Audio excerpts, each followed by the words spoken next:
მოგესალმებით, ჩვენ ახლა ვიწყებთ ყაზბეგის ორდღიან ტურს.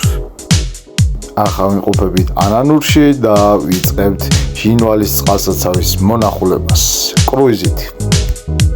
ხოლო ახლა კი იცით სად ვართ?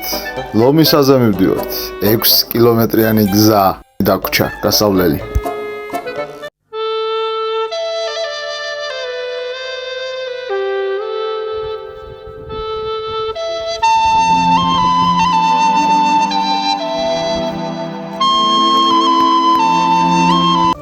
ექვს კილომეტრიანი გზის მონაკვეთის გავლის შემდეგ ჩვენ ავედით ლომისას წმინდა გიორგის სალოცავზე და ახლა თქვენ კადრში ხედავთ სამნავიან ბაზილიკას, რომელიც მე-9 საუკუნით თარიღდება.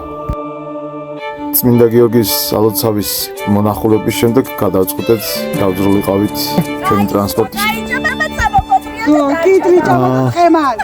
თელი კიტრი და ტყემალი ამან შეჭამა. ო, აქ ჩემზე იყო საუბარი. არც მე არ დამინდეს. ესენი კი ჩემი ჯგუფის ბავშვებია. 2200 მეტრზე ვიყავით და ლომისის სალოცავიდან ასე ლაღად და მხიარულად ჩამოირბინეს.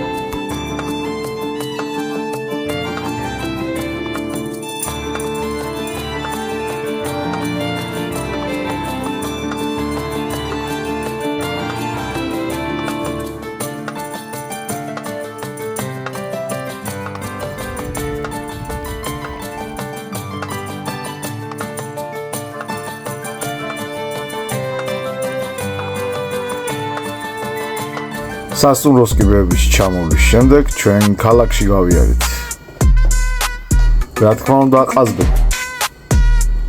აი აქ ჩვენმა ყოჩაღმა სკოლის მოსწავლემ რაღაც მოიგო, მაგრამ ბოლომდე არ გითხრა. ნუ აქ იდეაში ფოტოს ველოდი.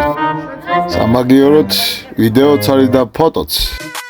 ადგილი დარიალის ხეობა, მთავარანგელოზთა სახელობის სამონასტრო კომპლექსი, რომელიც ჯერ კიდევ 2005 წელს დაარსდა.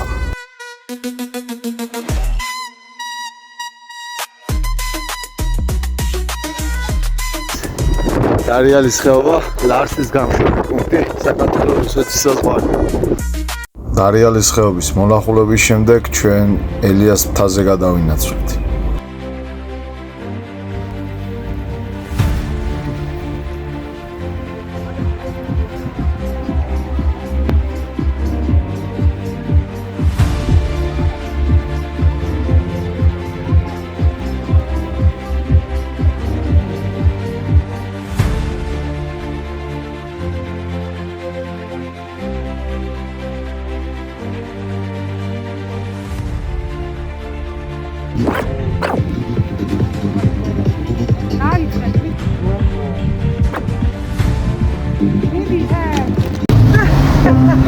მეგობრებო, თუ გამოიცნობ ეს რა ქნილება აქვს?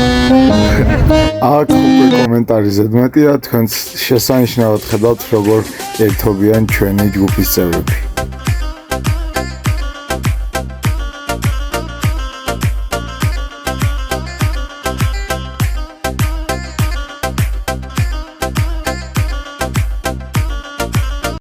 ტურის ბოლოს გადავწყვეტეთ კიდევ მეტად გაგვემხიარულებინა ჩვენი ჯგუფის წევრები და დავამატეთ ერთი ლოკაცია. რა თქმა უნდა, ბაზალეთის ტბა.